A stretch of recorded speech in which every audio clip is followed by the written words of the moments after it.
There are 68 empty properties on this estate, and the estate has about 467 properties.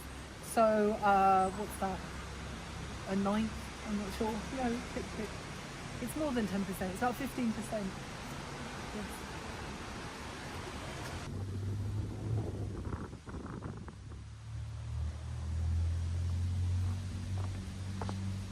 So you can see this is very near Crystal Palace, very accessible. Whilst a lot of the estate has got steps, this area is a little bit more.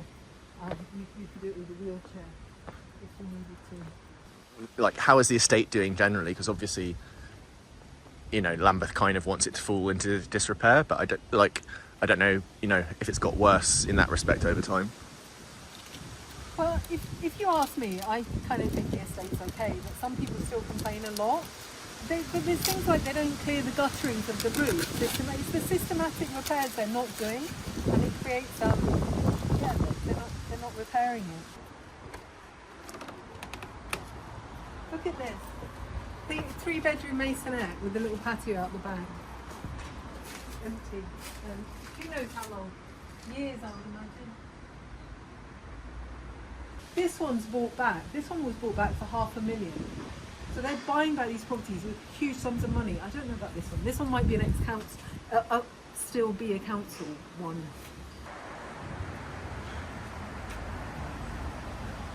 How many is that on this row? About 3 or 4? 3 or 4. Yeah, another one. That's definitely 4, isn't it? Yeah.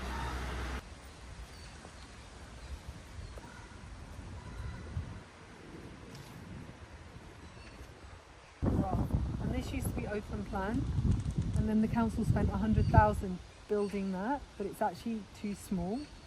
But I mean, the children do enjoy it sometimes, but they really enjoyed the open planned football pitch as well. And this hexagon or octagon, it's a bit of a weird thing, and this curvy table tennis table, all of this cost over about £118,000 of Central Hill Estate money. So yeah, you can see there's one up there and one on the first floor, one on the second floor. 12 properties, 2 of them are empty. One, and that's 2. And then potentially a third one up there. How long have these ones been empty for? I'm not sure these specific ones. I wouldn't be surprised. I mean, look at those. They don't. I'm not sure. I would say a couple of years at least. So this place used to be the children's hostel when the estate was originally built, and then around 1998 it was the then freeholder. So she bought it out and then she resold it, or maybe that's when she bought it out, and then sold it again to a builder. So the builders bought it obviously for the land value and want to build 5 houses and about 10 flats here. At the moment, since the children's home closed down, it's being used to house the temporarily housed. Like a guardian company has used it, and then councils will send people who need emergency housing here. So that one over there is boarded up.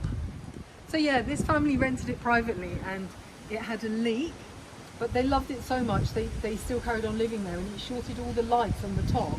So in the bathroom they had to have one of those camping lights, and then one day their daughter was getting out of the bath and the ceiling collapsed on them just because the leak wasn't fixed. And then so they were moved out to somewhere else, being told that in a month they could move back, and 10 months later they just gave up because the council fixed the roof and then said you could move back. They hadn't even checked the electrics, they hadn't checked the ceiling, and they were just like, look, we're fed up with this, and they just gave up the tenancy because the council wanted them to come back to then formally evict them. What's going on here? I don't know. It's been there for a while. It hasn't always been there, but it's been there for a couple of years now. I've never been here before, and you know I've heard about it, like, you know, quite often, and I've seen pictures, but I was never quite sure exactly where it was. Yeah. Oh look, that one's empty ages ago. Okay. If you're a secure tenant on an estate facing demolition, they have to give you like for like. They give you high priority to move off, and they help you move. You get a £10,000 displacement disruption money. And if you're temporary, it doesn't matter if you've lived here for 10 years, you get nothing. And you know, you get to live in a house that hasn't been repaired, and it's not because they're structurally unsound, it's because everyone needs to look after their housing, and you get to live there, and you can't necessarily redecorate, you can't make it your own, and then after maybe 6-7 years, if they did go ahead with the demolition, you're not entitled to anything.